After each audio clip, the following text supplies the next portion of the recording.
Terminando, sí, no, eso es lo que había pensado. Nada más déjame hacer anuncios administrativos. Sí. Hi everybody, welcome to today's book launch celebration. Not exactly launch, but celebration of Professor Teichman's book. I just wanted to let you know a couple of technical things. There's washrooms before you leave the second set of double doors to your right. I think pretty much that's it, just washrooms, in case people are not familiar with the event. Just gonna introduce you to Professor Susan Mantelli, Director of Latin American Studies, and welcome everybody. Thank you so much, Berenice, and thank you all for being here this afternoon. It's great to see some new and some familiar faces.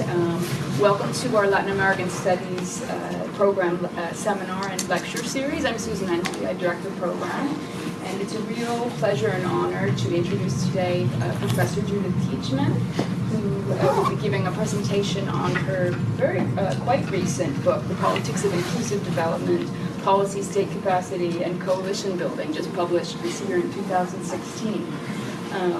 Professor Teichman is a professor of political science and international development studies at the University of Toronto in Scarborough. She's also a fellow of the Royal Society of Canada, and has a highly distinguished academic career with 4 books published, also a co-authored volume, and over 40 academic articles. Much of her work focuses on the politics of development, inequality, and the complex roles of democracy and globalization in Latin American countries, including Mexico, Chile, and Argentina, but also other countries and areas of the global south, such as Indonesia and South Korea, as we'll learn about in some of the case studies in the book that she'll be discussing today. Much of her work has emphasized themes of democracy and privatization, especially in relation to the role of the state in Mexico. And partly for this reason, I'm especially eager to learn more about this work from my own interest in Mexico, although I'm not in the field of political science. And I think that for those of us working in the interdisciplinary or transdisciplinary area of Latin American studies, a lot of what Dr. Teichman's work has to offer is the way that it allows us to look both within and beyond the specificities of particular national contexts to really understand the politics of development in a more complex global framework.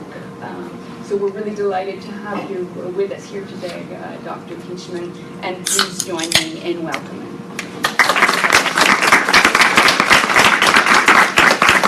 Thank you very much for that introduction, and thank you all for being here. I'm very pleased to have the opportunity to speak once again about my most recent book.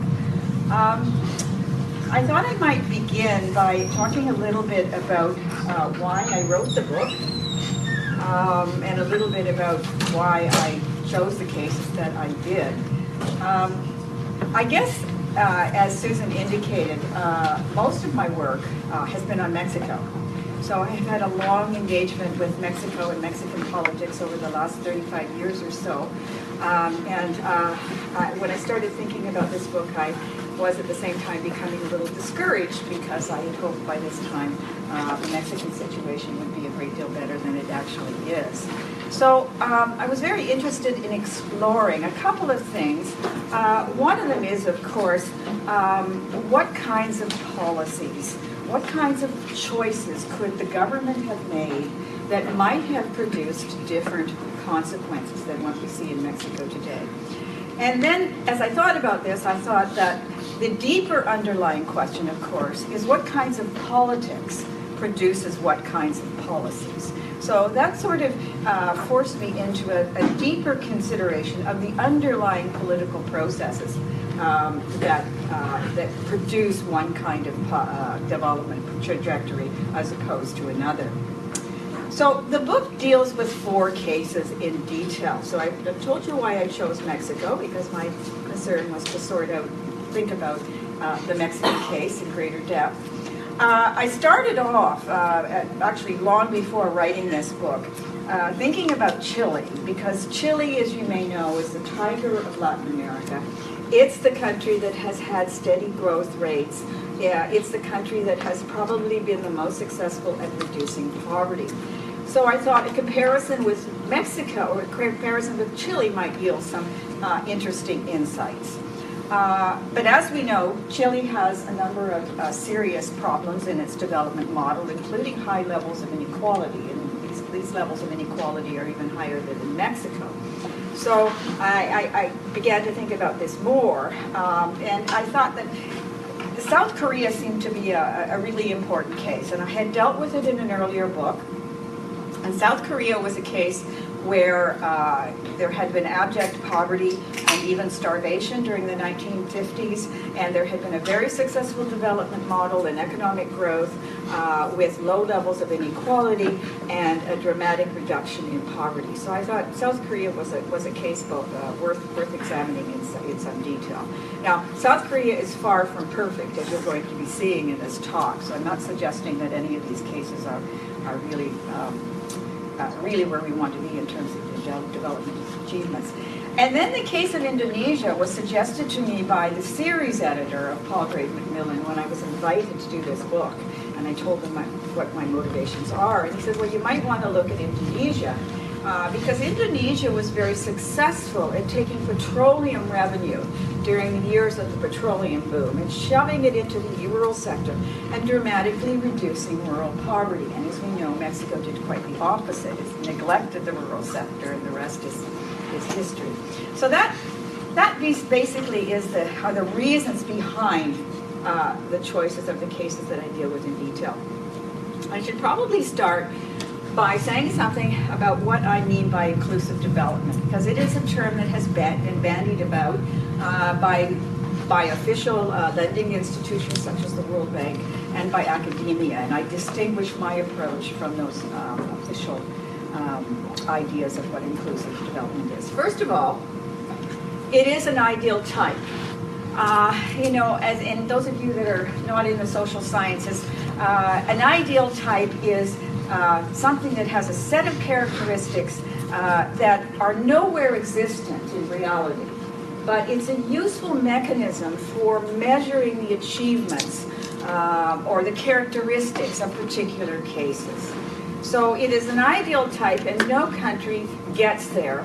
But what we can say is that some countries are closer to inclusive development than others. So that is how I use it.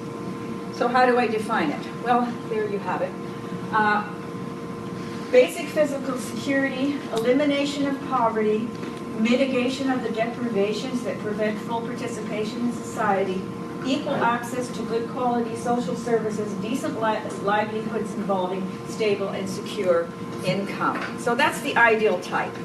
And the exercise of the book was to go through these cases, among other things, to go through these cases and to consider the extent to which each of them had approached this ideal type. Now, I should throw in a couple of caveats, and that is no country, no matter how well-intentioned its leaders, is going to meet this ideal type. Circumstances intervene.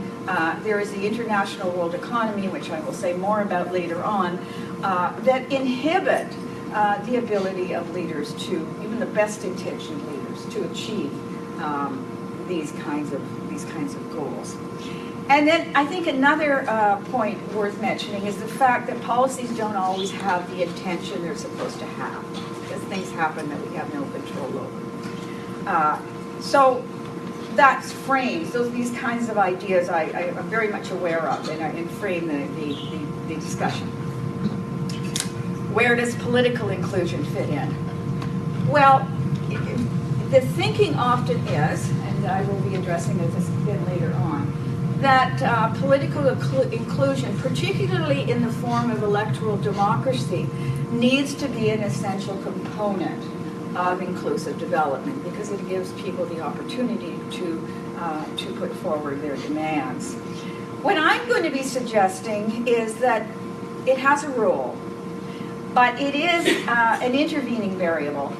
And I think probably what is more important than regime type are the underlying power realities of any particular context. And that's really what we have to be looking at.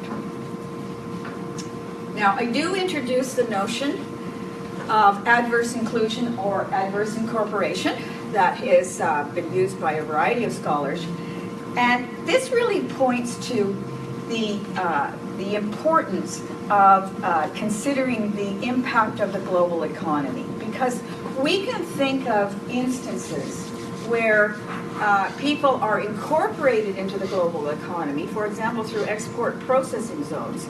But that is not that does not have a happy outcome in terms of the reduction of deprivation and the long-term improvement of living standards. So there is this issue of adverse incorporation that countries have to deal with, and it is a particular concern in the case of South Korea, which is my successful case, because adverse incorporation has been producing increased labor precariousness and increasing inequality, even in that quote-unquote good case. So how do the cases measure up? Well, you've probably already guessed that. We have South Korea, which is probably doing the best, Chile running a second, and it's sort of a toss-up between Indonesia and Mexico as to which is facing the most serious challenges. Certainly there is a higher level of deprivation overall in Indonesia, but it started at a lower level, and so its success in poverty reduction needs to be taken into consideration. So, the argument of the book. Well, the argument is in two parts. One of them has to do with policy. What should governments be doing? And I want to emphasize that I am pulling out lessons from these cases. I'm not suggesting that any case can be replicated, because clearly they can't. So my search was for lessons and policy suggestions that might be efficacious in countries where inclusive development did not seem to be occurring. The second part of the argument has to do with the politics. What kind of politics is more likely to lead to a greater degree of movement towards the policies that are conducive to greater inclusive development? Now, you can get from all this that I have become very much a pragmatist in my later years. This is all about the possible. What is it possible to do under current circumstances? So here's the main ideas with regard to policy, and I've got a notation up on the slide that I depart in some very fundamental ways from Washington consensus views on this.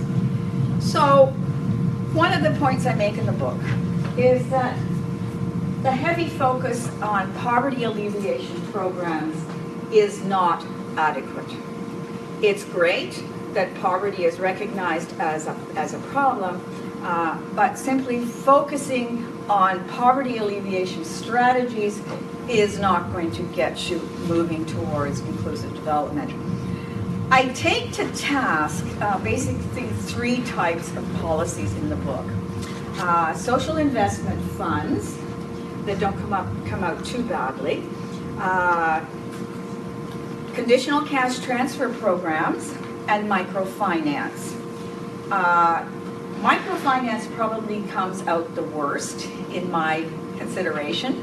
I bring together a variety of literature on microfinance, and there is just really no evidence that it reduces poverty. In fact, it largely goes to people that really aren't very poor.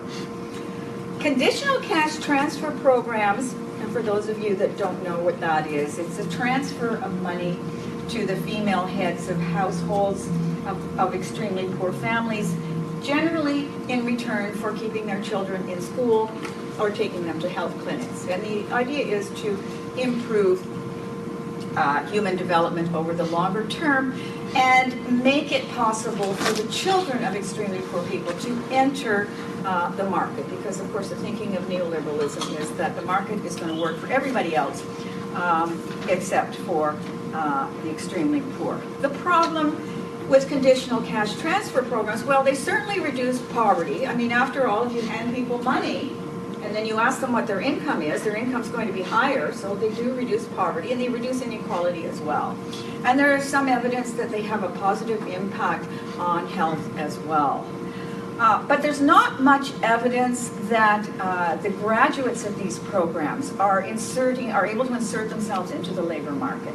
They tend not to find formal jobs, and they tend not to be very successful when they attempt microfinance activities. So I think that there are, in terms of the longer term, there are some serious problems with conditional cash transfer programs. What I argue here is that there is a need for employment-generating industrial policy, broadly defined. And I don't mean by this just manufacturing. South Korea is the archetypical case of the rapid expansion of manufacturing that created jobs. But Chile reduced poverty from the late 1980s into the 90s by expanding non-traditional agricultural activities and food processing, wine, salmon, and so forth. And there were some backward linkages created there. So there are a variety of ways in which you can think about productive activities, but they need to be sustainable, and they need eventually to find export markets. Another argument I make about industrial policy is the key importance of promoting industrial integration. One of the big problems in Latin America in terms of their industrial and processing sectors is that they are not well integrated. So you have big export companies that are exporting and doing really well and growing, but they're not integrated with small and medium companies. And small and medium companies, as you may know, are absolutely essential to providing employment. If you want to expand employment opportunities, small and medium enterprises, which account for around 80% of employment in most countries, you need to support them, and you need to link them in with growth. South Korea did this, and they did it very explicitly. They had explicit policies that required big exporting companies to link up with small and medium businesses. And they supported research and development on the part of small and medium businesses through a variety of tax incentives and so forth. So this is not something that can be left to the market. It is something that you need to explicitly decide to do. And here's my concern about Mexico. Mexico, from the mid to late 1980s, adopted export processing zones as the linchpin of its employment-generating growth strategy. It had a few industrial policies in place. For example, in the auto sector, it required that a certain proportion of the inputs that foreign companies used in Mexico had to come from domestic companies. It had a law that required technology transfer. These policies were abandoned when Mexico became a gung-ho supporter of market liberalization. And you had the massive elimination of production chains. So many, many enterprises, they opened the market. Foreign goods flowed in to service multinational companies. Many domestic industrial enterprises went under at that point. And so what has happened in Mexico since then is that Mexico has become integrated into the low end of production chains, into the assembly end of production chains. It's in the north, it may have made some little bit movement up, but not a lot. And what South Korea really demonstrates is that it's almost impossible for a global South country to move up these global production chains. Almost impossible. There's only two cases in South Korea that I found with Samsung and Hyundai, and we know what problem Samsung is having right now. So this is another story. But in any case, it was a special set of circumstances that made that possible. The Japanese were willing to transfer technology. There was a highly educated workforce, and there was an industrial base existent in South Korea that was effectively able to provide the foreign companies with the inputs. And that resulted from South Korea's decision to put lots of resources into research and development. The proportion of GDP that South Korea spends on R&D is about 3.5% today. In Mexico, it's like 0.4%. So there's some very, very, very important differences in policy. So the other policy aspect that's important here that came out of my case studies was support for rural productivity and rural welfare. You see that in South Korea in spades, where they had a substantial and thorough land redistribution, and then a great deal of support to small farmers. As a consequence of all of this, South Korea became self-sufficient in rice production during the 1970s. But even in Indonesia, where you didn't have land redistribution, you still had a lot of support for small rural producers.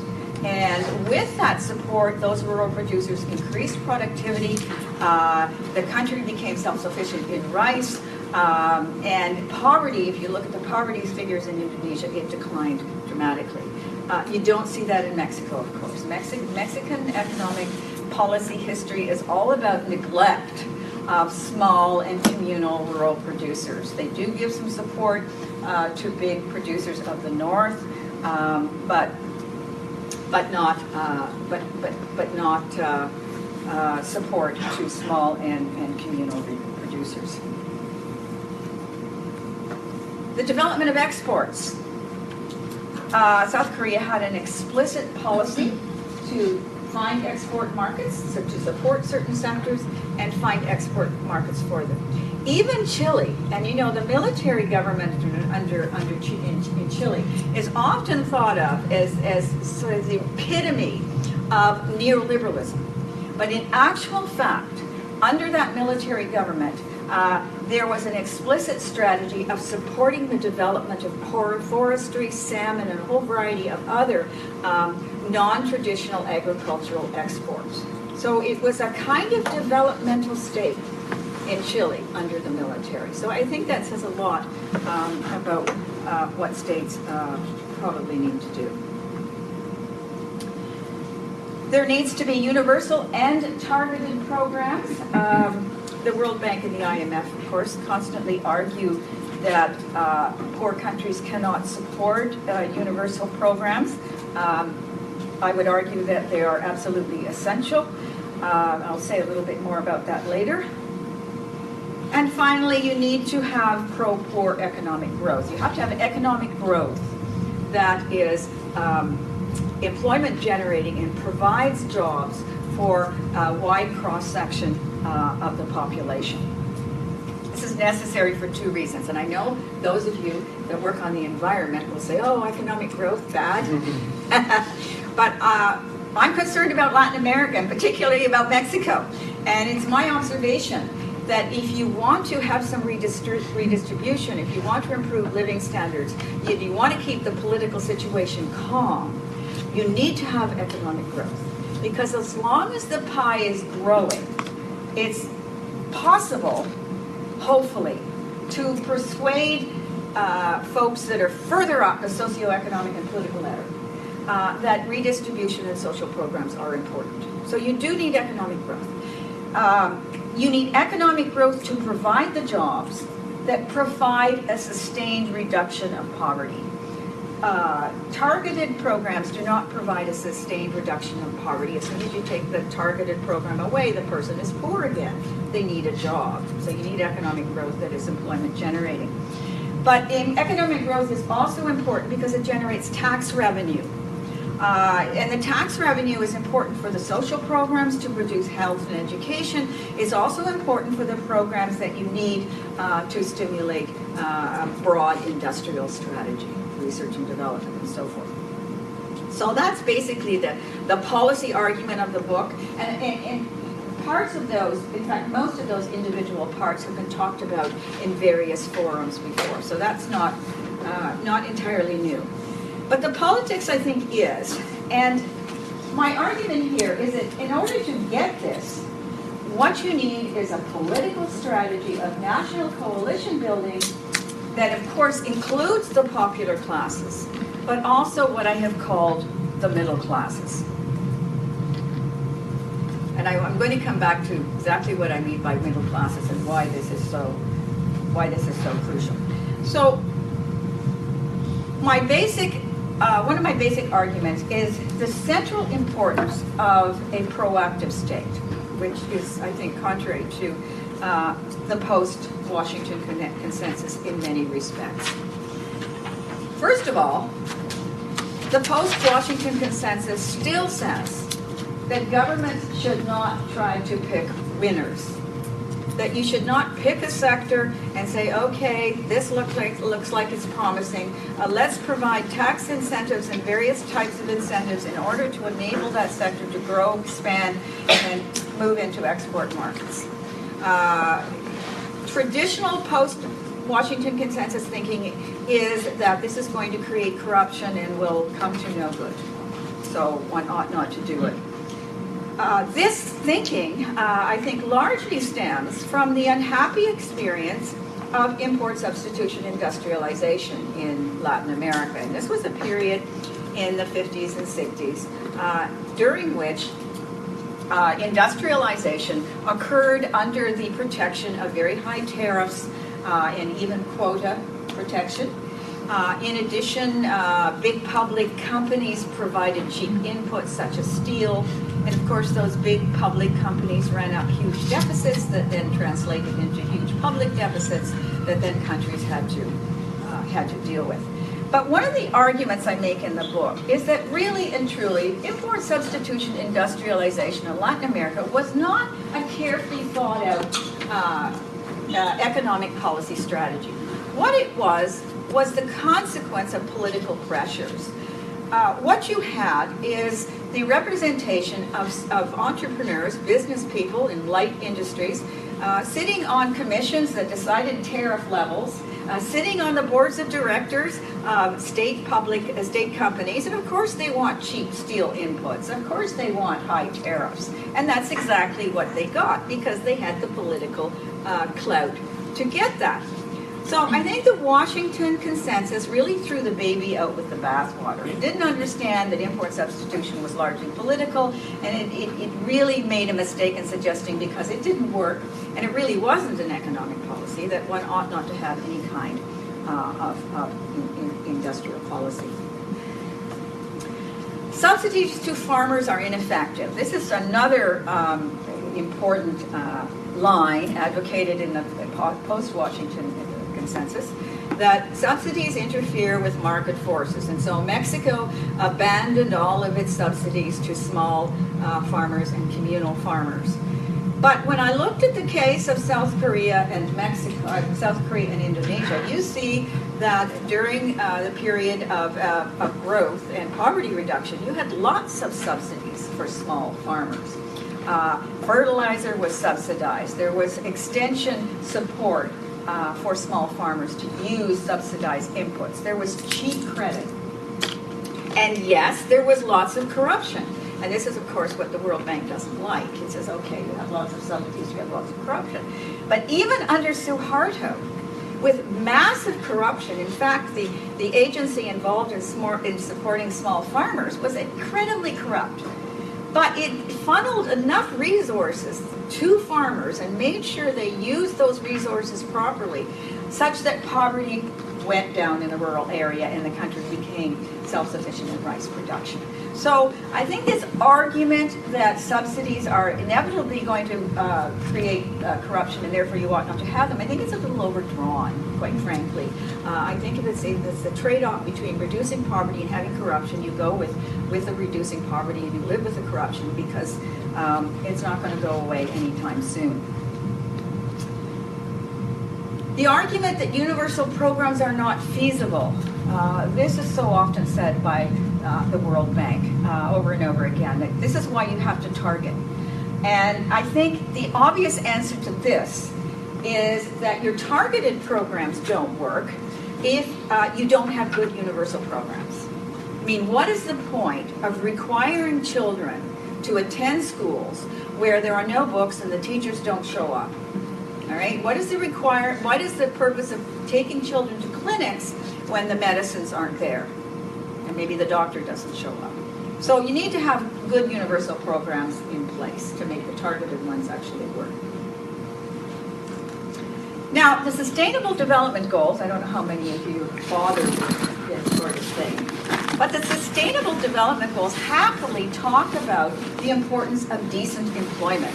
The MDGs didn't talk about employment at all, and there was a great deal of lobbying by civil society and labor organizations about, you know, this is the really something you need to address. So they did stick it in there. But the problem is that there's nothing said about how in the world you're supposed to do it. How do you achieve decent employment? I don't think you get there with export processing zones or Canadian investment in mines in Latin America. That's not going to get you there. You need to do something else, I would argue. So, what kind of politics is likely to produce a greater movement towards inclusive development? Well, I think what's very important is a strong, united, and committed political leadership. I give a lot of weight to agency in my book. To a large extent, because of the Asian cases. I mean, you had General Park, whose father was a peasant and whose father had been involved in peasant mobilization and demands for land, and all his cabinet were people of rural backgrounds, so of course they had a lot of concern about rural areas. And similarly with Suharto, I mean, I kind of link with rural areas, and he had other reasons that I'll go into as well as to why he was concerned about agriculture. But I think it shows that even in the most patrimonial of contexts, in which there is massive corruption and even authoritarianism, there is in fact something you can actually do to reduce poverty through supporting rural producers. I also make an argument that this popular coalition, which includes peasants and workers and the urban poor, needs to also include the rural, the middle classes. And I'll say in a few minutes what I mean by middle classes. Why do I make that argument? Well, it strikes me that civil society organizations, grassroots civil society organizations among the lower classes, can't do it on their own. And indeed in Mexico, it's often been said that civil society organizations are divided and relatively weak because of the long history of authoritarian rule. Secondly, the trade union movement is weak in Latin America. These countries went through a rather draconian process of structural adjustment in which labor leaders were rounded up and put into jail so that the government could carry through market liberalization. And the proportion of people employed in the formal sector that is unionized has declined remarkably. So trade unions are weak. But I think more important than anything is the enormous power of business conglomerates in Latin America. You need a broad-based coalition to confront these enormously powerful groups who really have no interest very much in inclusive development. And this is the only way, struggling with what could be practically done here, this is the only way I can conceive of putting these guys in their place and getting them, if not to support different policies, at least to back off and not to oppose them. And I say this because largely because of the South Korean case, but to a lesser extent the Indonesian case as well, in which the middle classes in South Korea have always been anti-chaebol. The chaebols are the big conglomerates. And various middle class groups are always ranting against the power of the chaebols and how that power has to be reined in. I think we need a lot more of that in Latin America because I don't think these folks are doing a lot of good. I did a lot of work on the privatization program in Latin America, and it was a very corrupt process, and the only people that benefited from work were these very few conglomerates that were very closely linked to whatever president was in power. So, what do I mean by middle classes? Well, I have to admit it's a rather nebulous term. It is really a loose term. It's largely relational, so you have to look at the context and you have to look at what the other social groups are to really kind of figure out where it fits in to the larger scheme of things. But in general, what I can say is that a large proportion of these middle classes seem to be government employees, civil servants, further up the ranks. They are professionals, administrators, and they have an income that is considerably higher than the next group below them, so that they're able to do things like buy houses, educate their children, and all of these things together produce a set of attitudes and a lifestyle that allows us to talk about middle classes within these countries. So why are they important? Well, again, this arose from the case studies. They're a lot closer to the state than the lower classes. They have an inside track to power that the lower classes don't have.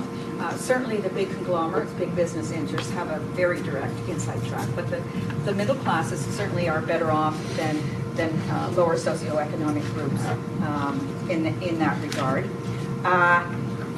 They obtain very often important bureaucratic positions within the state. And this becomes really important in the development of policy. Because one of the insights that came from my examination of the Korean case was that these middle class groups within the state had quite an influence on choices of economic policy. Their thinking about what ought to happen certainly had an influence. But I guess more important than all of this is the fact that when I looked at the Korean case, what I saw was, and this is very interesting for a country that fought communism tooth and nail and sent all the left to the north, and it certainly has been dominated by right-wing parties, you would think this would be a highly inegalitarian society, but it's not. In fact, there's a pretty strong consensus that inequality is not a good thing and cannot be justified. Historically, the middle classes in South Korea were always concerned about the rural poor. They were always happy that the government supported the rural poor, to a large extent because people living in urban areas had just recently been members of the rural poor. So, of course, policies that support rural development were not something they were going to, it was something they were actually going to support. They were concerned about working class welfare, and there's a whole history of the Korean middle classes going in to organize workers in companies, in industrial companies during the Park years. But it wasn't just a historical thing. What you see is even more recently, middle classes in South Korea supported unifying the healthcare system. You know, they had this unequal healthcare system where you had good healthcare for the middle classes and not so good for the lower classes. They were very supportive of unifying it into a system that would redistribute, which has been impossible to do in Latin America. Very strong resistance to that. The only country that's done it is Costa Rica. They railed, as I mentioned, against the chaebols, and they also opposed labor flexibilization. I don't know if you know what labor flexibilization is, but it says, you know, let's make it easy to hire and fire so that our companies will be more competitive. South Korea does have labor flexibilization, but not without a struggle, led by middle classes who did not want to see this come in. But there is a tricky part to the story, and in order to get the middle classes on side, you do need employment-generating economic growth, because my observations of Mexico are that when the economy begins to experience difficulties, middle classes are very vulnerable in a country such as Mexico. They feel very insecure, and so they are not charitable towards the lower classes, and of course not charitable to redistributive measures.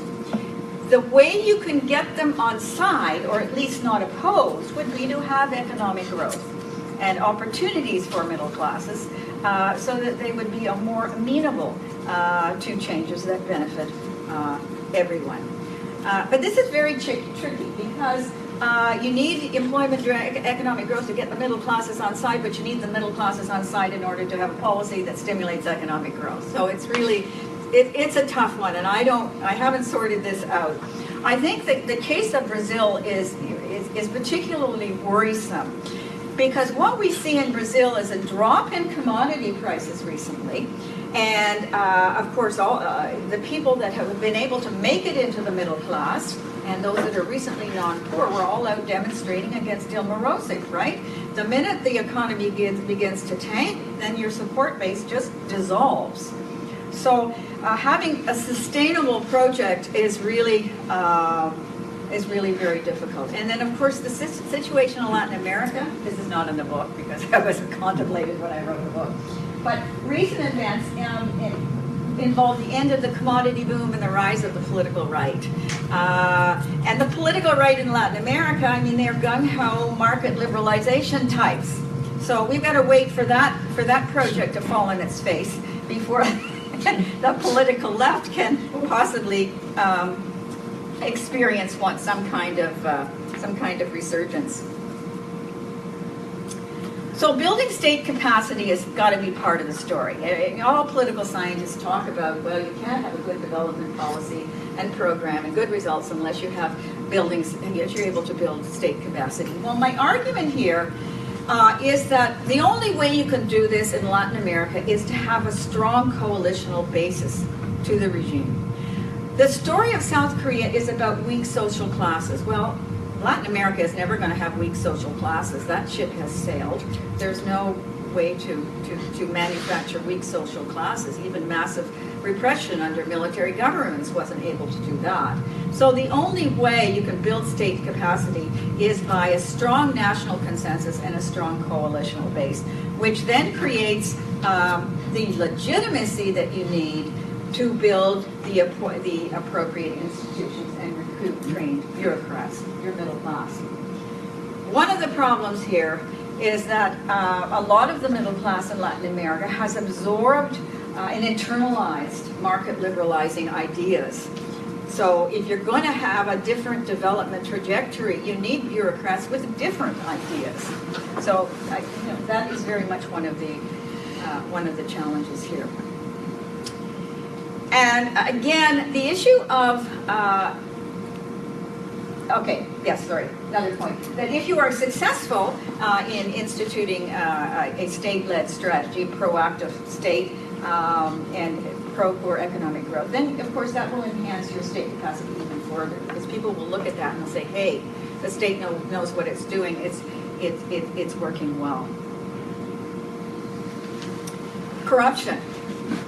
Big issue these days, as I've suggested, on the part of the World Bank, and a very big issue in Brazil as well.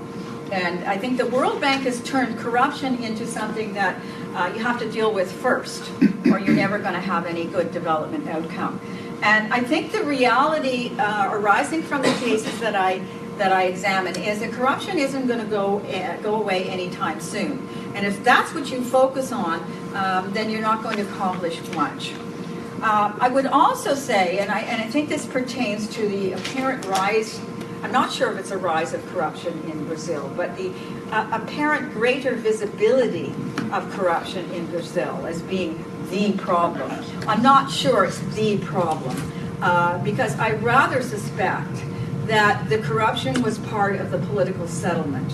How do you keep these big conglomerates from opposing what you're doing? You give them part of the action. And the traditional way you do that in Latin America is by allowing them access to lucrative contracts and kickbacks and all that sort of stuff. I'm not sure that waiting around and attempting by institutional reform to get rid of corruption, I think that it's not going to happen, and it's probably not the best strategy to pursue. So how important is the nature of regime? And I started off with this point. How much does democracy have to be present? Basically, the book says that electoral democracy can help, but it's no panacea.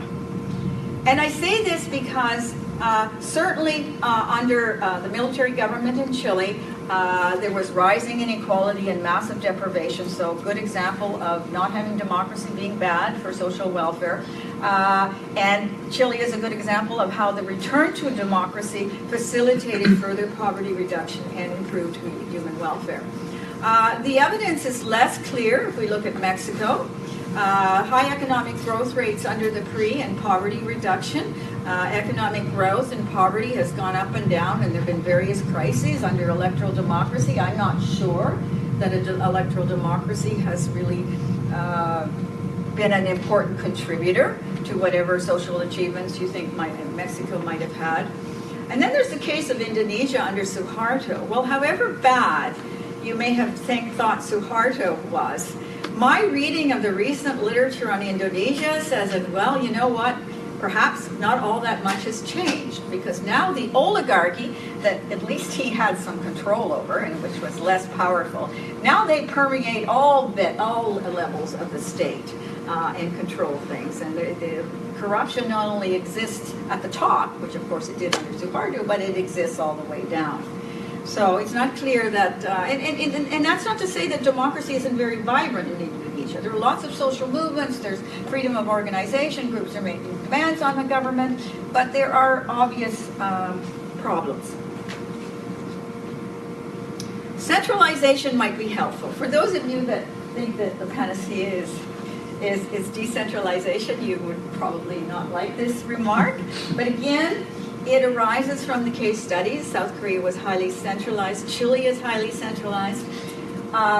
In my interviews of Chilean government officials, over and over again, I heard them say, you know, this World Bank idea that centralization is going to help us reduce poverty is nonsense.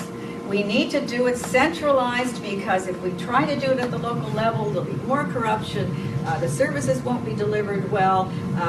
This is the way we have to do it. So they were very convincing on that argument. So again, I think at a minimum we can say that decentralization is certainly no panacea.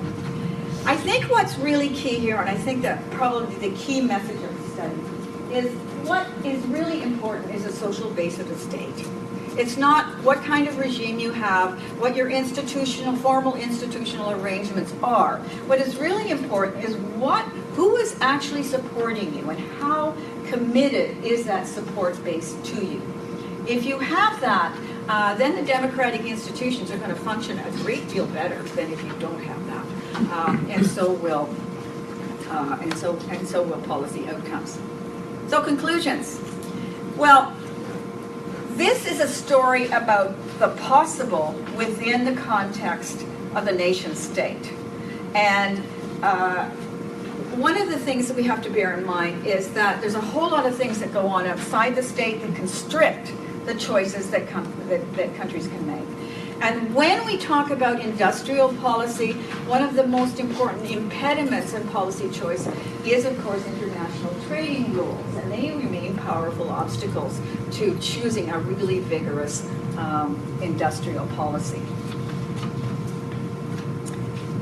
And then there's the predominance of neoliberal ideas in a number of areas. There is the issues I've already mentioned, such as subsidies. There's a preoccupation with good governance, which focuses on issues of corruption. And the aspect of all of this that I end up with at the end of the book that is quite worrisome is this notion of labor flexibilization. It's still around. It's still a very powerful notion that policymakers adhere to. And it's this idea that if you make it easier to hire and fire, then there's going to be a whole lot more investment and a whole lot more employment. And that just never happens. There's no evidence of that whatsoever.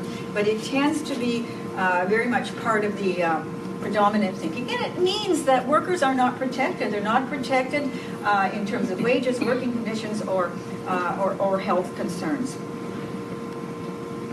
And the implications of the U.S. election. I'm not sure what to say about this. But it's a huge implication, obviously, and very devastating for Mexico. So it is very, very worrisome. I guess the only light in the tunnel is that this abandonment of economic globalization, or apparent abandonment, because it remains to be seen whether or not it's actually going to be abandoned in U.S. policy. But this apparent abandonment of economic globalization could possibly at some point trigger the recognitions on the part of Latin American political leaders that they really need to pursue a different type of strategy. And hopefully that would involve industrial policy. It would involve trade, but fair trade agreements that take into account working conditions. And one thing that Latin America hasn't been very good at is, of course, regional trade agreements. They've really sort of languished. So industrial policy combined with regional trade agreements, I've got my fingers crossed, because as I say, I want Mexico to get better. So my hope is that there will be a change in thinking that will produce a change in politics and a change in policy and actual outcome. Okay.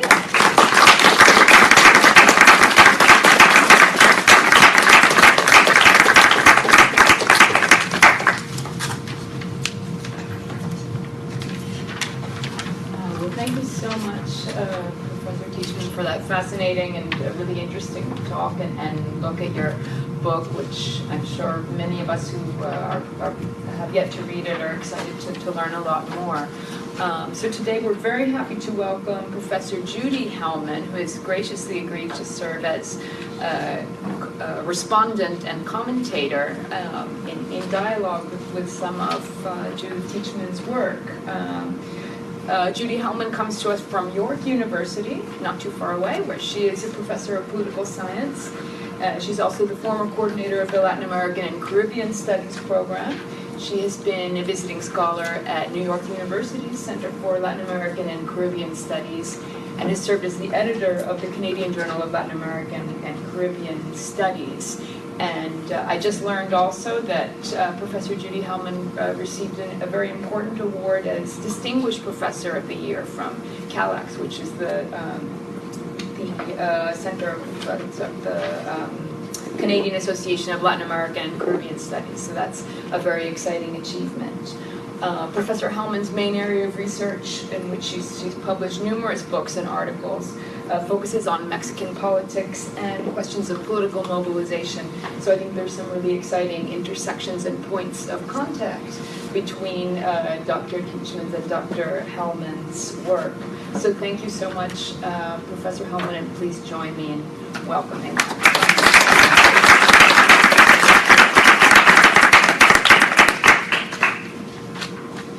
Well, I am very, very pleased to be here.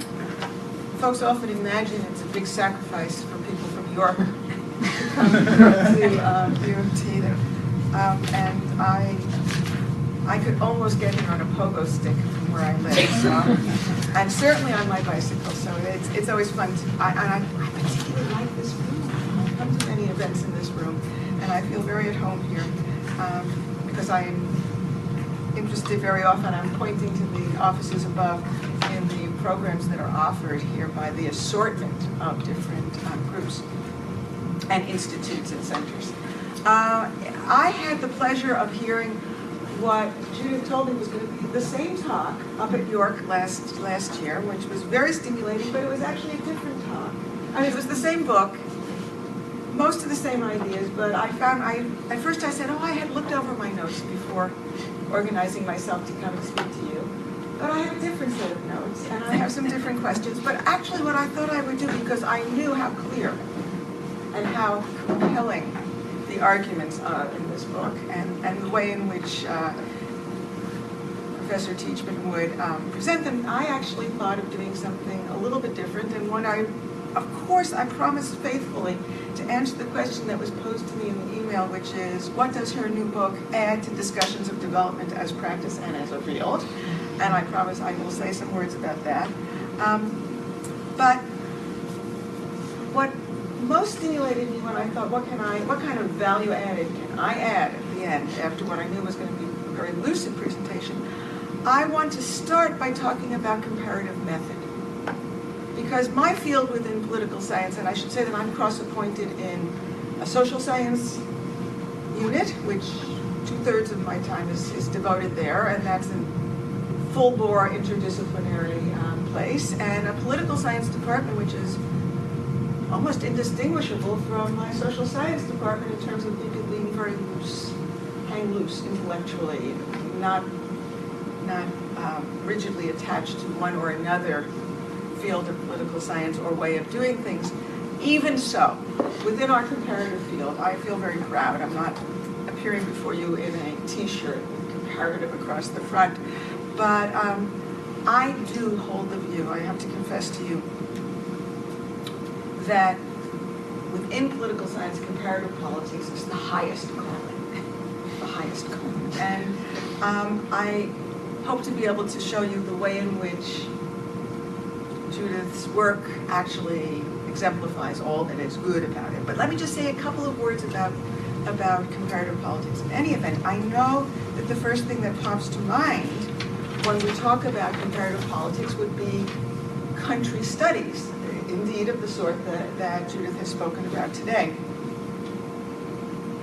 Compare this country with that. But comparative politics can also be done at a different level.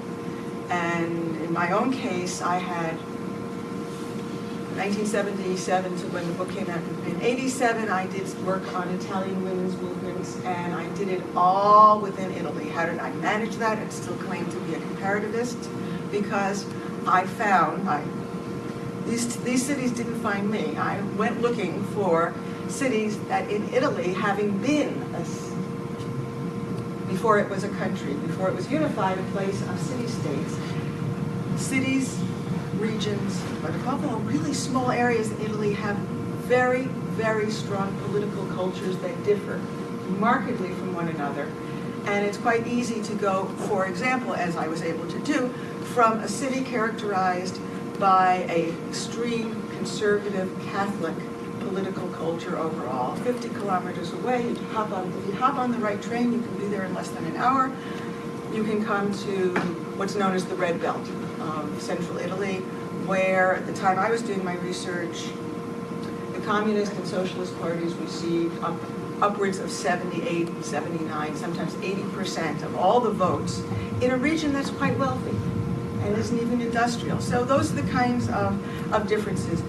Places with a workerist political culture, places with a conservative Catholic culture, and places with a progressive Catholic culture of the sort that ultimately exported enough priests to Latin America to become the stimulators of what we, as Latin Americanists, know as liberation theology. Okay, so it's very varied, and I was able within one country to do a comparative political study. Same three women's movements, how did they fare in altogether 5 different places? So that's entirely doable. A second thing I can say is you can just do not 5 cities, you can do 2 cities. Most recently, I studied Mexican migration to the U.S., and I studied it in New York, and I studied it in Los Angeles. I had ambitions of going beyond that. I was going to also study in Chicago, which is a very long time. It's a place of greatly developed Mexican settlement from immediately after the post-war, in the post-war period, but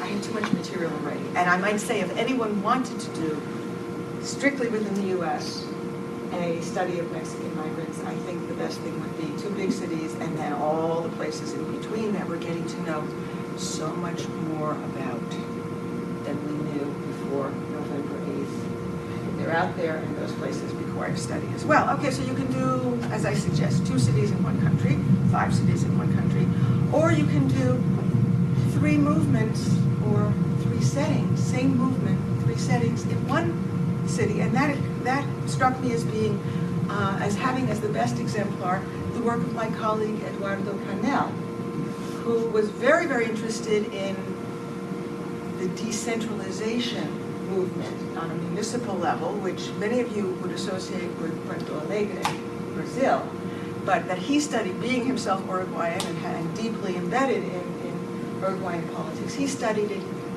3 settings in one city, Montevideo, albeit, as you know, a big city in relationship to the country in which it is planted.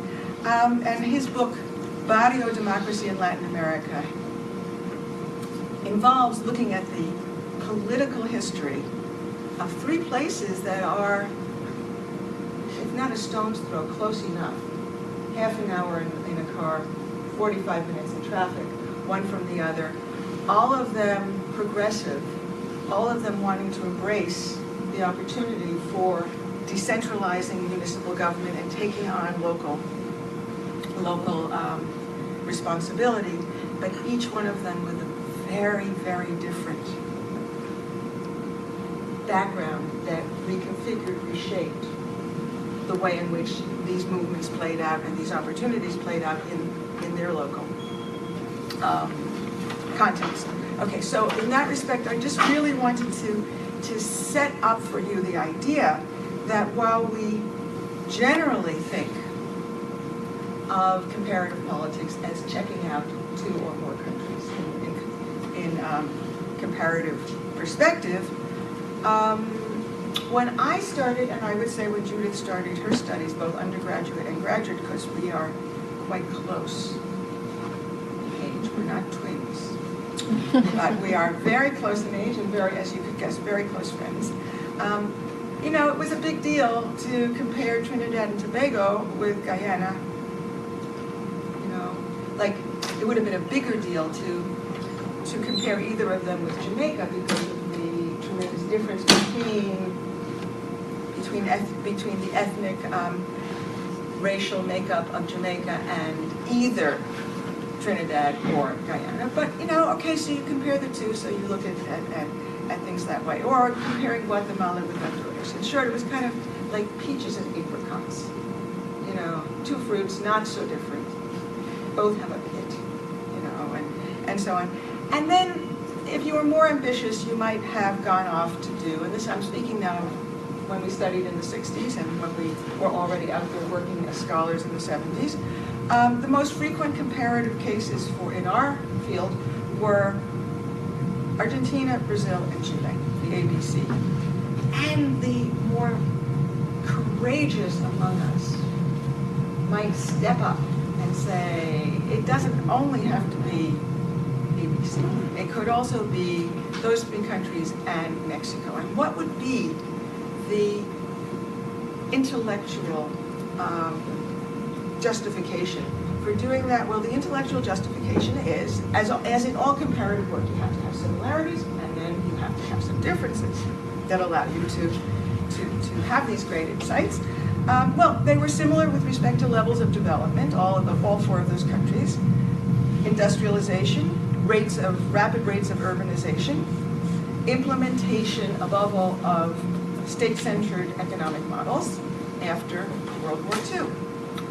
But for a room full of people like this, I try to say among the four, Argentina, Brazil, Chile, and Mexico, there were vast differences with regard to history, racial composition in particular, the role or hardly any role at all in Mexico, relatively speaking, of immigrants in the shaping of outcomes in Mexico. In short, what makes a comparative exercise interesting and revealing is to be able to fool around with those kinds of variables. By the mid-70s, you could actually play around with applying Guillermo O'Donnell's bureaucratic authoritarianist model, which had been developed to explain the military takeovers, plural, in the Southern Cone. But people in Mexico couldn't resist comparing the official party, the party of the institutionalized revolution, the PRI, with those regimes. And it wasn't pure foolishness by any means. I mean, there was a lot to be learned when you said, okay, Mexico, is Mexico a modified bureaucratic authoritarian regime? Is it? You can't help noticing that the military is still in the barracks. You can't help noticing that the military in Mexico was reduced after the revolution to a relatively small and well-controlled body that was not forever coming out of the barracks and taking over the country, the state, the government, put it as you will. But that was largely because it was the military general from the revolution who took power. When you think about it, if you think of who the post-revolutionary Mexican figures were, they were the generals. They were some generals who were big and important. They were some generals who were lesser lights, but they were generals. Okay, so these are the kinds of questions that we would have been working on back then. How far can you stretch it? I would say that one of the most interesting studies I ever read when I was working on Mexico was one that I came across an article that compared the PRI to the Soviet system of the day, if you will. I mean, yes, the USSR, that Soviet system. And what was stunning about it was that this Russian scholar found an enormous amount that was similar between the PRI and the Soviet system. Okay, at this point, people like Judith and I are beginning to look at Mexico. Judith had studied Argentina for her dissertation work and came to Mexico, and I think it's one of the things I want to ask you about that we really never talked about. I mean, like abandoning Argentina from Mexico. It had a military government. I couldn't go back. That's it. So that's why. That's why. That's why. Okay. And you told me I could get to Mexico on a Greyhound bus. If I didn't did get my tell you research that. done. Actually, it was part of an exchange in which I said the great thing about Mexico is you apply to Shirk for money, you come up with a fabulous project, you apply to Shirk for money, cross your fingers and hope for the best. But if it doesn't come out, it doesn't work out, you jump on a Greyhound bus. You're there, and it's very cheap to live. You could live as I did as a grad student time, $3 a day. There it is. So that is true. I remember that now. In any event, at the point when Judith started working and turned her attention here and began the study of the book that would become Policy Making in Mexico, it was the period of the collapse of the oil boom economy that had been produced by what was then quite unexpected discovery that Mexico was actually awash in oil. And that is to say, Mexico had been pumping oil along the Gulf Coast before the oil boom occurred. But there was no sense that the Gulf of Mexico had beneath it and could yield with the proper technology amounts of oil that would rival, as everyone put it in those days, Saudi Arabia. People aren't so busy bragging now about having as much oil as Saudi Arabia, but for sure. And I should also say that it was the CIA that knew it before the Mexican government knew it. But word got out.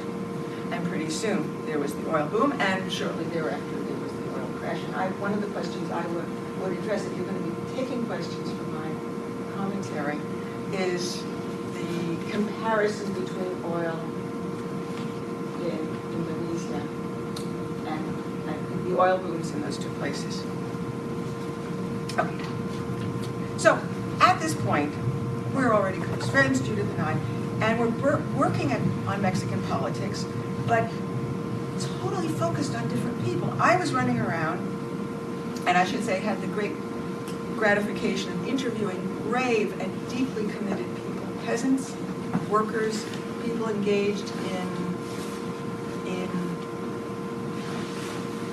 agradista movements for the land and in urban popular movements to gain control over larger parts of the cities. People who I might say were sometimes initially difficult to interview because they were diffident. It's hard for them to believe your interest was sincere, but once they decided you were sincere, they were hugely forthcoming and very, very eager to tell their stories. Judith, to her great credit, was working at the other end of the class spectrum, managing to interview top political leaders, state managers, industrialists, bankers, economists, as she unraveled the logic of policy choices that had led to the boom and bust in Mexico, which by then had the distinction, the dubious distinction of being, however briefly, the largest debtor country in the world. And I should say that those of us who've studied Mexico long and hard have the unusual claim that we can say that we know the hour and the day when neoliberalism, in a certain sense, began in the country we studied, because I can tell you that it was at 1 p.m. on August 13th, 1982, that Jesus Silva Herzog, the Secretary of Commerce, I guess, announced that Mexico was going to default on its debts. Bang! And so briefly, it was the worst debtor country, and then it was overtaken by other economies as they defaulted. Okay. Following the publication of this study that Judith had been engaged in 1988, when after it came out, she went on to trace the economic restructuring in Mexico through a carefully crafted, one might even say devilishly well-crafted, privatization process. That was the outcome of the refinancing of the debt. And she published Privatization and Political Change in Mexico with Pittsburgh University Press, and looked at this process that was supposedly going to open up and democratize the system and lift the weight of state control over all sectors of the economy, but which Judith discovered left political and economic power more concentrated than ever in the hands of a few. And that we see the seeds of that discovery in what she has talked about today with respect to continued concentration of power in the elite. Now, these works on Mexico and a single country were very well received, super well received, but now we come to the comparative breakthroughs. Just 5 years after the book that I've just spoken of, Judith was ready to present her first broad comparative project, still working on the process of liberalization, but now explicitly comparing the phenomenon in 3 settings.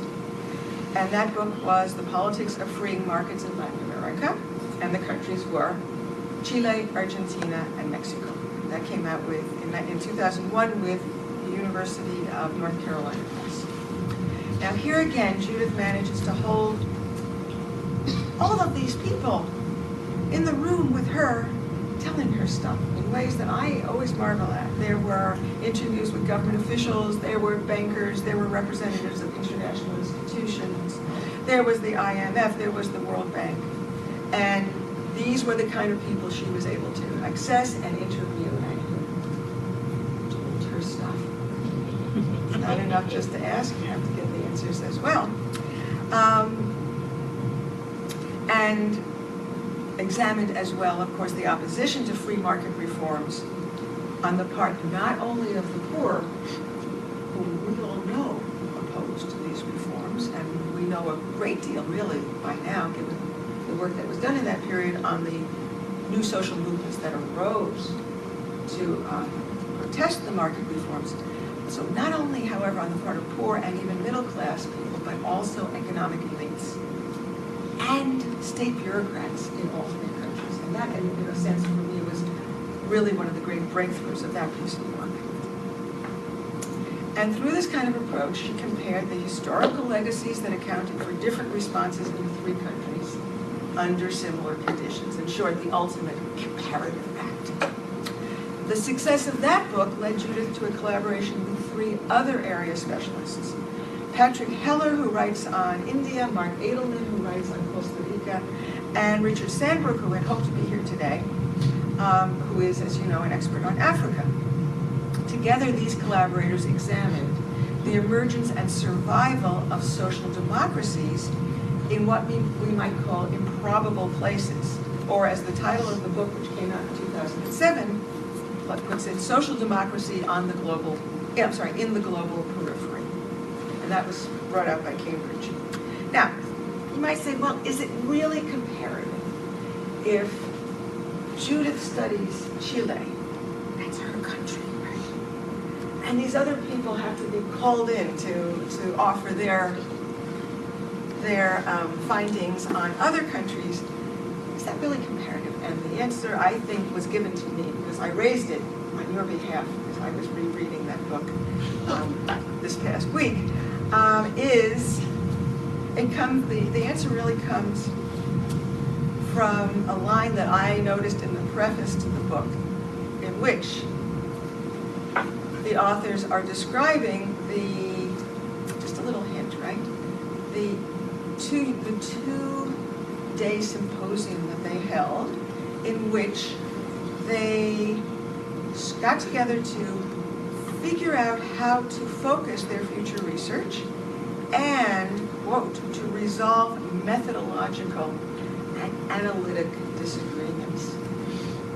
I wasn't a mouse under the chair. I wish this was in Toronto, wasn't it? It was New York, actually. Oh, this was New York. I would have flown to New York, I'll tell you, to see how that one worked out. I mean, did they punch each other out? Somehow, because it's a wonderful book, they must have resolved these differences, but I'd like to know what those differences are. But I think you can understand it. It wasn't just, my theorist versus your theorist, as I imagine it. It was also what kind of data have you found, and how are we going to be able to set up that data so that it is comparative with what I know and what I have found. So, the answer is, it is comparative, because you have to work those things through.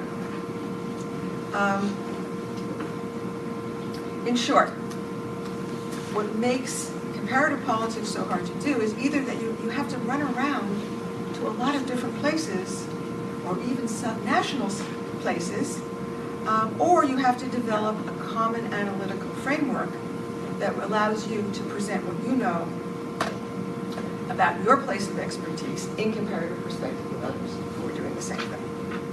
Right, so now we can appreciate the trajectory that brings us to the next work. So following the collaboration with Edelman, Heller, and Sandbrook, Judith set out alone. And in 2012 published Social Forces and States, Poverty and Distribution Outcomes in South Korea, Chile, and Mexico. When she told me that she was doing this, I just said, whoa. Not a fourth Latin American country, maybe a fifth, to sort of show how muscular. No, it was going to be this great leap. Now, had it ever occurred to other people who teach comparative politics that it could be fun to include an Asian tiger in a course on Latin America? Yes, it had. Mm-hmm. And in this period, it was very common to toss in the odd tiger or there, just to give some sense that the way in which events had unfolded in Latin America is not the only possibility. But Judith really went at it, and she came to be, in essence, our resident expert on South Korea. Not that there are other people who do come South Korea, but it really was a great eye-opener and a game changer, if I can mix two metaphors, for Judith at that point. Because in a field of development studies, which is widely believed, at least by people in New York in general, that all cases of liberalization, free market reforms and so forth, inevitably create across the board impoverishment with savage capitalism, reducing less fortunate people to a condition of abysmal poverty in all cases. Judith finds, guess what? Amazing. She finds, quote, divergent outcomes. Well, divergent outcomes are there to be found if you open your mind to it and if you look at enough cases. And so she did. So here we have not only Mexico and Chile, but South Korea with a history of equitable growth in which a model of development that promoted labor-intensive export industry is coupled with land reform that created the conditions for, as Judith notes, right-wing conservative regime that's backed by the military and is aligned with powerful business conglomerates to push for a model that ends up providing equitable distribution, much more so than in the case of Chile or Mexico. I read this line and I just paused and I said, wow, to be ready to really shake up what you think you already know about a process, in this case liberalization, and its very unfortunate outcome for poor people, and to look at other models is a tremendous step. And so, and to me, it's a brilliant idea to undertake this comparison. So now we have the step-by-step process that gave us the politics of inclusive development, which we have learned more about today, in which I think, for me, the central question is, what are the social policies that will produce inclusive development,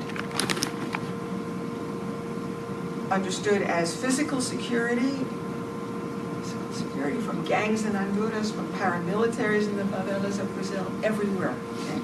Elimination of poverty, the mitigation of all kinds of deprivation, and so on. Equal access to good social services, stable and secure income, and very importantly, as we learned, the emphasis is on political inclusion. What kind of policies does her comparison here of the four seemingly disparate cases permit us to draw? Well, I won't go through my notes because you already have your notes and we've heard the talk today, but I will just highlight very quickly the ones that for me are the real, let me say, sufficiently counterintuitive to demand our attention. And those are that the focus on poverty alleviation, the sort of World Bank promotions, the microfinancing, the targeting and so forth that we heard about in Judith's talk, does not yield the happy results that we've heard so much about. That the prospects for poverty reduction and development are most greatly enhanced when the state is strong and the political system favors the formation of multi-class coalitions, and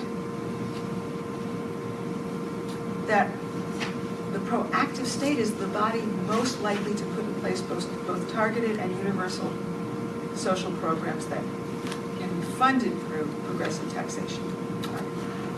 I would then say simply, if I'm supposed to toss out a question for you to answer, I don't know if it was foreseen that Judith would rise to the lectern again and have to Sure, why not? respond to her critics, so to speak. But I would like to understand a little better, have you say, how did what we studied in Mexico all those years ago, which seems to me in some respects to fit the prescription, that is to say, multi-class inclusion, middle classes involved through their sector of the plea, and so forth. Why did that turn out so bad? Why did that not yield some of the positive results that we spoke to? Do you want me to answer that now? Or Sure, I'm ready to sit down, ready to say my farewell. Thank you all for your attention, and hope that when I see you next, you'll be wearing sweatshirts that say comparative on it, that you'll have become persuaded that it's a great way to pursue understanding the world. Thank you. Okay. Thank you all. Thank you.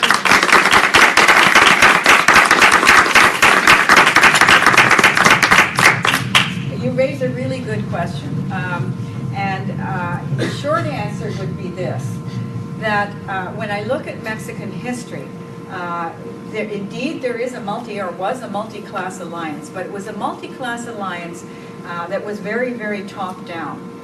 It was a multi-class alliance in which there was not a concern, and one could argue that the particular social, economic, and political reality of Mexico did not drive a sufficient concern for rural development and employment-generating economic growth. Landed elites, and indeed in my 2012 book, I go through this in a lot of detail. I argue that with the experience of the Mexican Revolution behind it, a new middle class rises to power, and its basic agenda becomes very quickly support of big export commercial agriculture in the north. It is not interested at all in developing small and ejido agriculture in south central Mexico. So that's number one. And secondly, there is an industrialization drive, but it is an industrialization drive that is not concerned about employment. Early on in Mexican history, the capitalist class, and there's a whole variety of explanations as to why this is the case. Some people go back to Porfirio Diaz and say his preference was capital-intensive industrial growth, and he wanted machinery equipment rather than laborers to engage in industrial production. So he could find a way to replace laborers with machinery, he would do it. In any case, some people argue it's because capital equipment was so easy to get from the U.S. variety of reasons why this may have happened. But I think those are the two key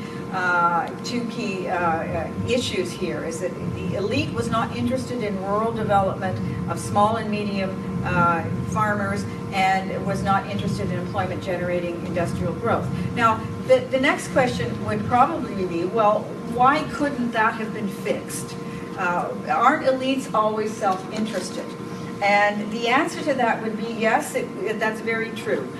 They are always self-interested. So why did they support rural development in the case of South Korea and Indonesia? Well, one of the important findings there is, as I suggested, agency.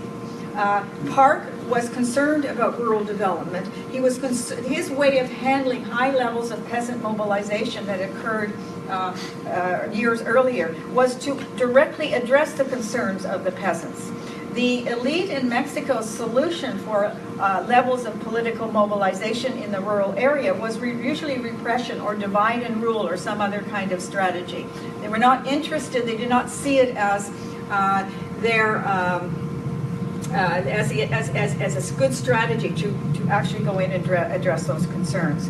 I think part of it had to do with ideology. And I spent some time considering to what extent am I going to include ideology as a as a variable here, because it's a really tricky one. But there is, stemming from Porfirio Diaz, a notion that, the indigenous population and even the mestizo population were not good development actors. They really had to be marginalized. So there's an element of racism involved in the Mexican case that shapes economic policy decisions, which did not exist in the South Korean case, and not in part it existed in Indonesia. Suharto was concerned about peasants in Java. He wasn't concerned about the ethnic groups on the eastern end of things, so they could just, he didn't care what happened to them. So there was, that the ethnic or cultural or racist aspect of development policy is an important part of the story. I get into it in my 2012 book. I don't get into it here because I have other concerns. But it does play into the nature of the multi-class alliance, because the argument that having the middle class on board is important. It's important to recognize the heterogeneity of middle classes ethnically in a place such as Mexico. The middle class in Mexico is mestizo. The desperately poorest people are indigenous. So there's an obstacle here in terms of the empathy that middle classes in Mexico would have for the indigenous population. In general, they're quite afraid of them a great deal of the time, particularly since they've taken up arms. So it is a different type of multi-class alliance, and the duration of Spanish colonial rule, again, I don't get into this in the most recent book, I do get into it earlier, but the Spanish were there for 200 years.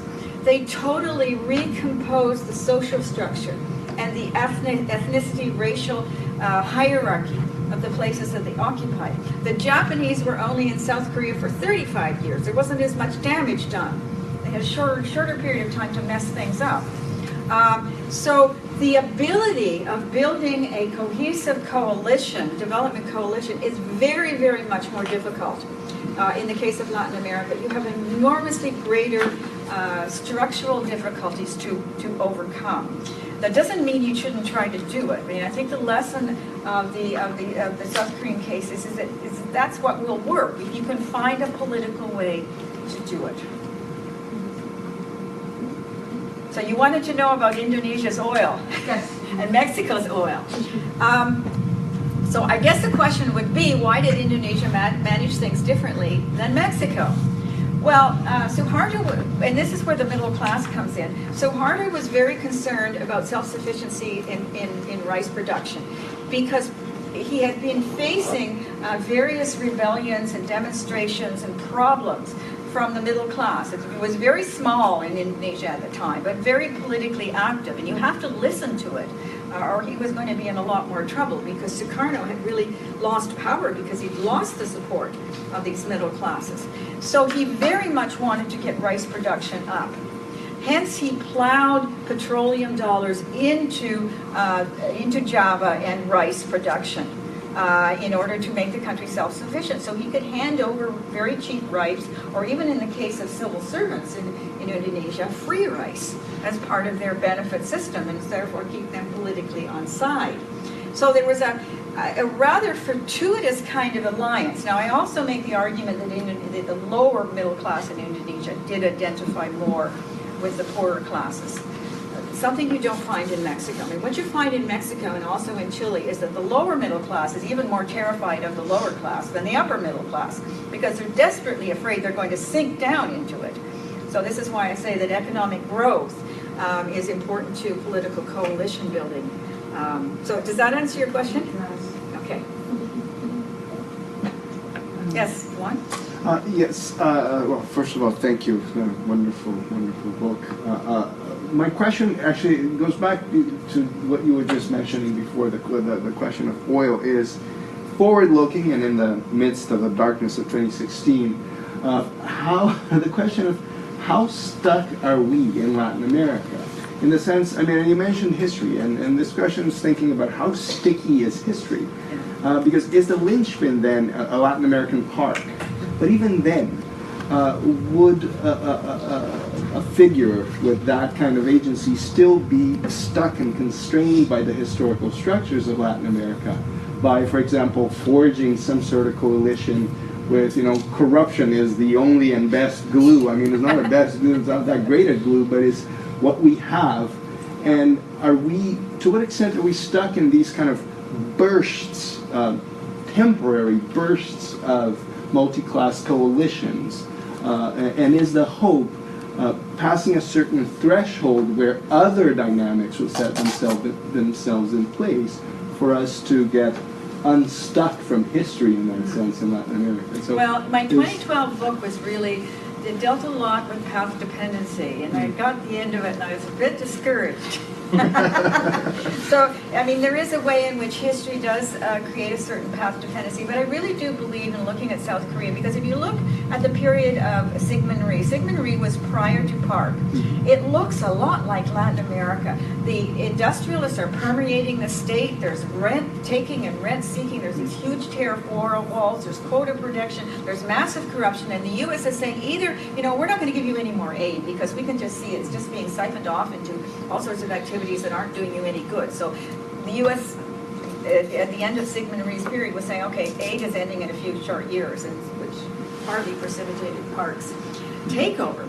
So, I mean, I think that path dependency is a powerful component of what happens in Latin America, but I do not believe that everything is cast in stone. And I think one of the things I learned even in looking at Indonesia, I mean, Suharto was a terrible patrimonial leader in so many respects. I mean, there was large-scale repression against areas where there was mining and forestry development. I mean, there's nothing good about the rule in many respects. However corrupt that regime was, it was able to reduce poverty very substantially and focus on the rural sector. And you look at the poverty figures on rural Java, I mean, they just dropped tremendously. So even in the worst case scenarios, I think that there are things that can actually be done. I think that one of the problems with Latin America is, it's close to the United States, so it really fell for neoliberalism, hook, line, and sinker. I mean, the Mexican technocrats became more Catholic than the Pope in terms of their commitment to neoliberalism and their total abandonment of any kind of industrial strategy. And that didn't happen in Asia. The notion of a strong state and state participation in industrial development has remained fairly resilient, particularly in South Korea. So I think that it isn't just path dependency, it's also this economic integration, particularly with Mexico, this intense economic integration and intellectual integration with U.S. thinking. Okay, yeah, thank you. Thank you so much, Judith. As always, I said to you, I couldn't miss it. It's always so stimulating, and even now that in your answers you've addressed some of the issues that I wanted to ask you about, and I think I have so many questions and so many things to say that we should just get together and maybe talk more about that if you have some time. But let me just mention two things. I mean, you sort of alluded to that answering Juan's question or comment. Because I think the geopolitical aspect is very important that you didn't mention here, and I have to confess I haven't read this latest book yet, but I think it's very important, right? I mean, the fact that South Korea got all that aid from the US could not be sort of replicated anywhere else in terms of the Cold War sort of context and all that. And we also know that South Korea, as Chile, implemented all those policies on the very harsh authoritarian regimes as well. And so that facilitated, I guess, the process of policy making, because it was easier to sort of counter any opposition to any of those policies. So that's one thing.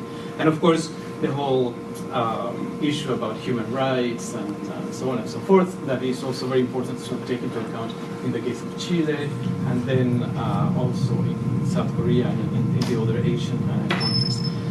Now, you did mention also, and I think it's a central part of the book, if I understand correctly, the whole issue of this coalition building.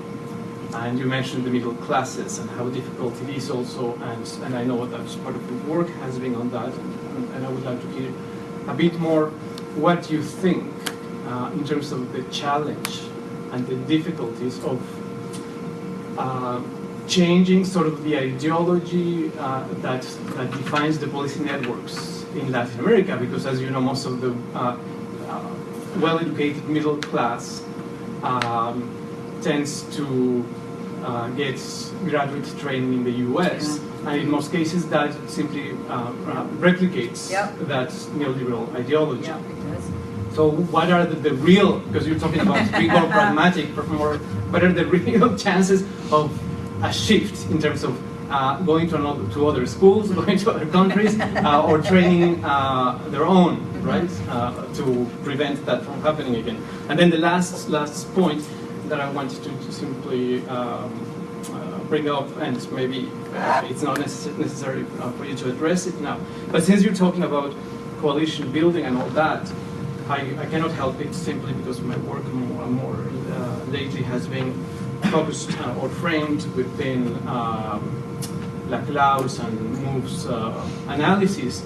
I'm thinking, what would be in the present, and since you mentioned at the end the U.S. election, I'm already having maybe some answers, but what would be the sort of using Laclau's terminology, the empty signifier that could bring all of those different groups that you're talking about to really create that coalition, right? Because it's not so easy, as you mentioned. I mean, if you think in terms of Mexico, even the mentioning of the potential of having an indigenous woman as a candidate in 2018 immediately creates this reaction in the left, particularly even López Obrador.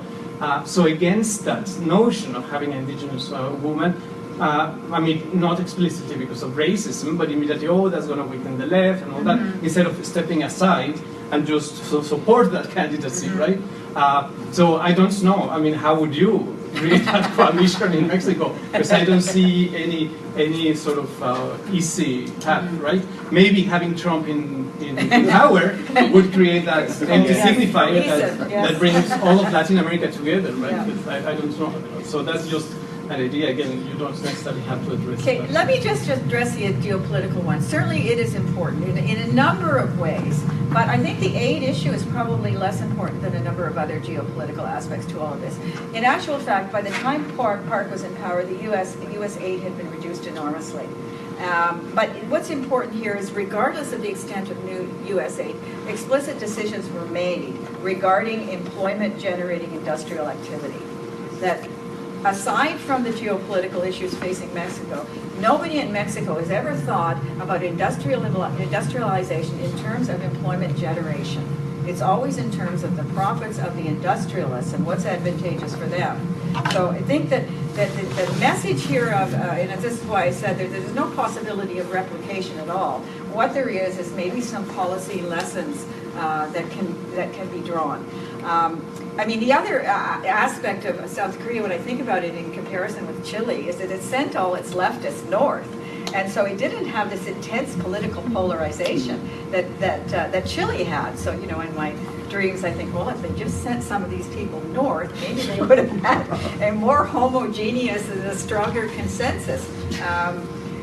But probably not. You know, if the right had won in Chile, I mean, you wouldn't get a consensus on low inequality and poverty reduction, which you did get in South Korea, which is admittedly an artifact of wanting to make capitalism work in an equitable way, because they knew perfectly well that if South Korean capitalism was highly unequitable, then they'd have the communist hordes coming down and they would be toast.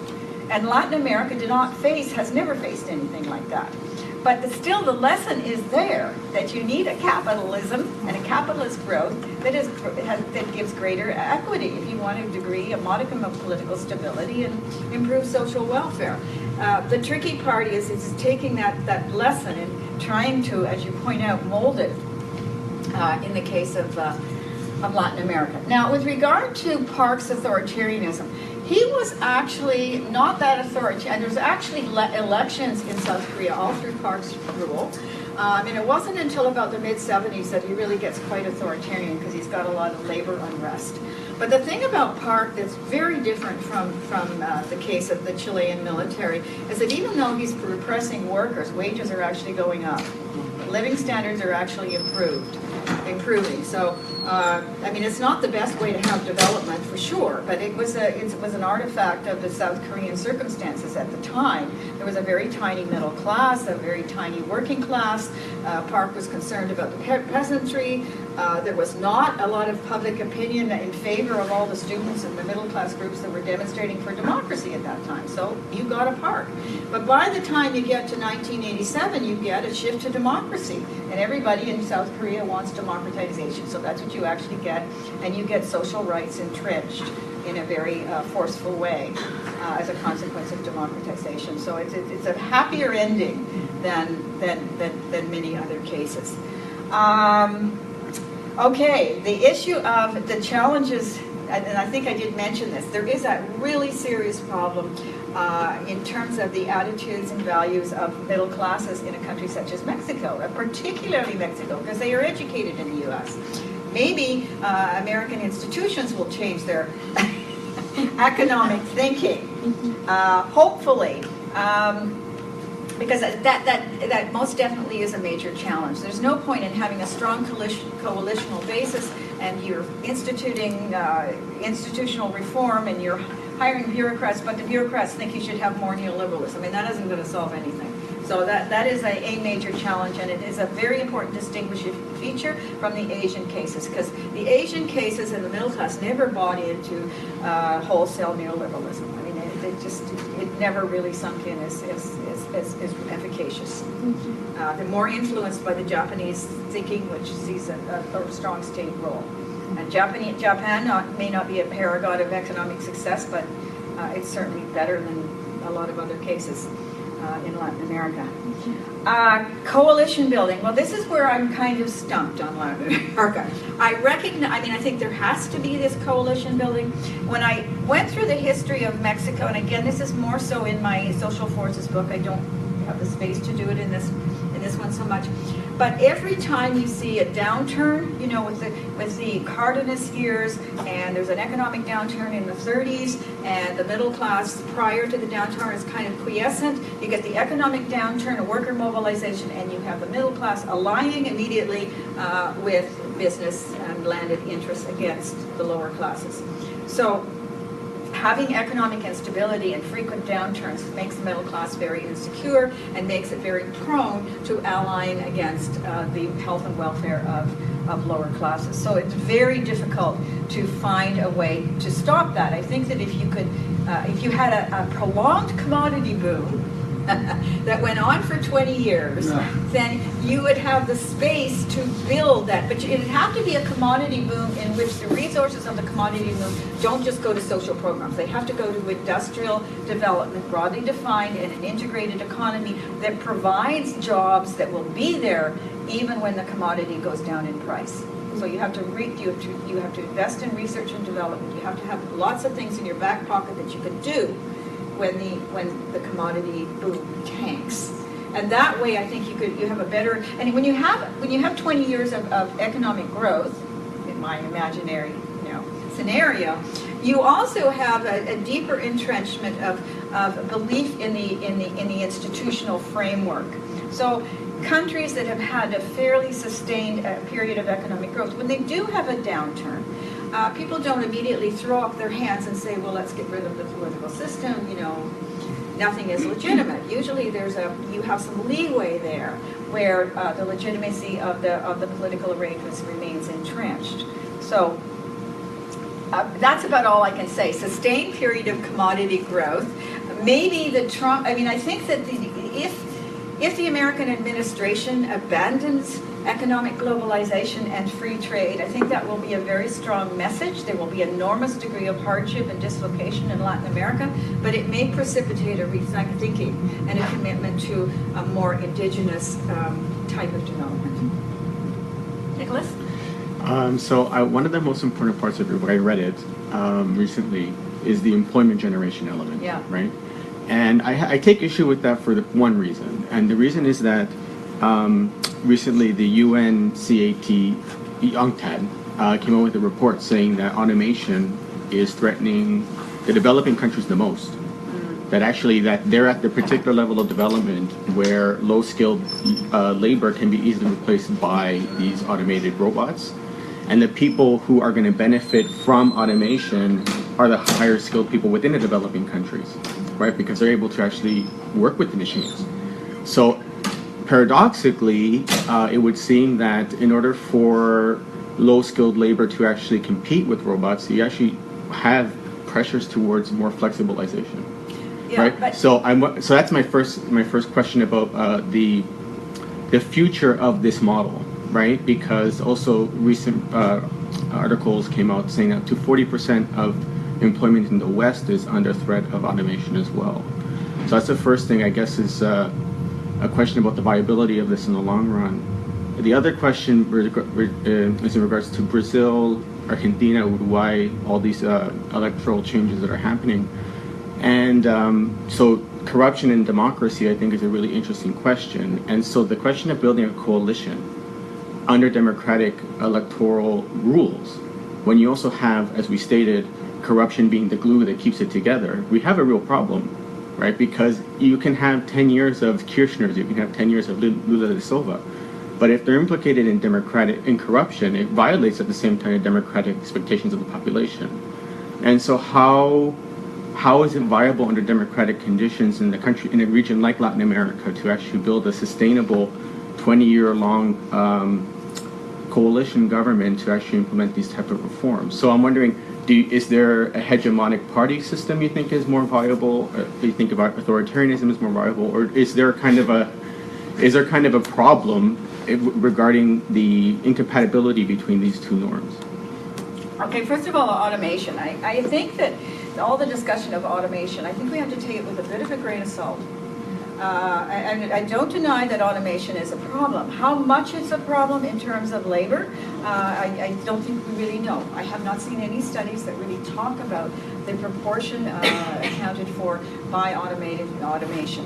I think that the concern with automation and all the discussion about automation comes from attempting to confront the critique of economic globalization as producing low wage and insufficient numbers of jobs. And so you can get rid of that argument by saying, oh, well, it's not economic globalization, it's just the natural process of automation.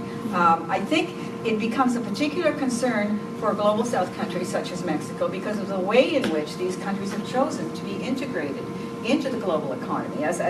They're precisely, if automation is really the key issue here, they are going to be the most affected because they have been integrated at the low wage end of these global value chains. Global value chains do not integrate all global south countries. There's only about 14 or 15 of them that are integrated through these global value chains. There's no evidence that they really trigger employment generation. They're not a good strategy, either for economic growth or employment generation. You just have to look at the case of Mexico to understand that very clearly. As soon as these companies find a place to go where the wages are cheaper, off they go, and that's exactly what happened in the case of Mexico. So I mean, if I would want to see more evidence that automation is the issue. If it is the issue, if automation is going to render us, all of us in the global north and in the global south, unemployed, then we have a real problem. A very, very serious problem. And then once again, I would say this is a time for the state to step in. If companies are making huge profits by leaps and bounds because of automation, and you have to assume that companies have automation for only one reason, because their profits go up, then you tax them more and you create additional activities which will provide employment and improve our lives.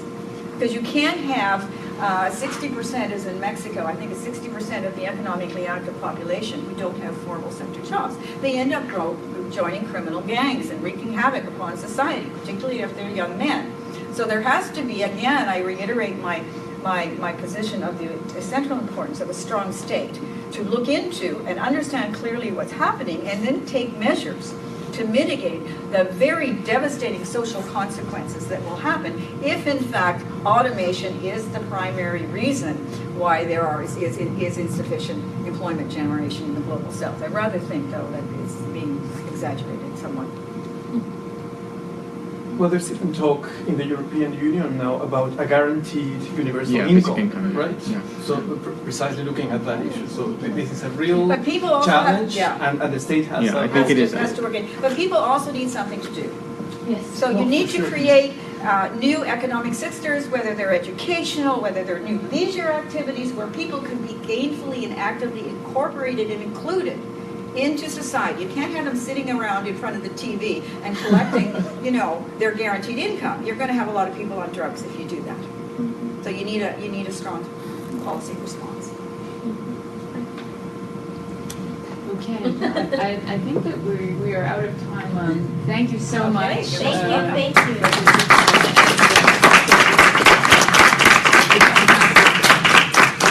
And thank you everyone for coming. Please help yourself to refreshments as you go. Great. So how do I turn this off so I can get my little thing out there? I'll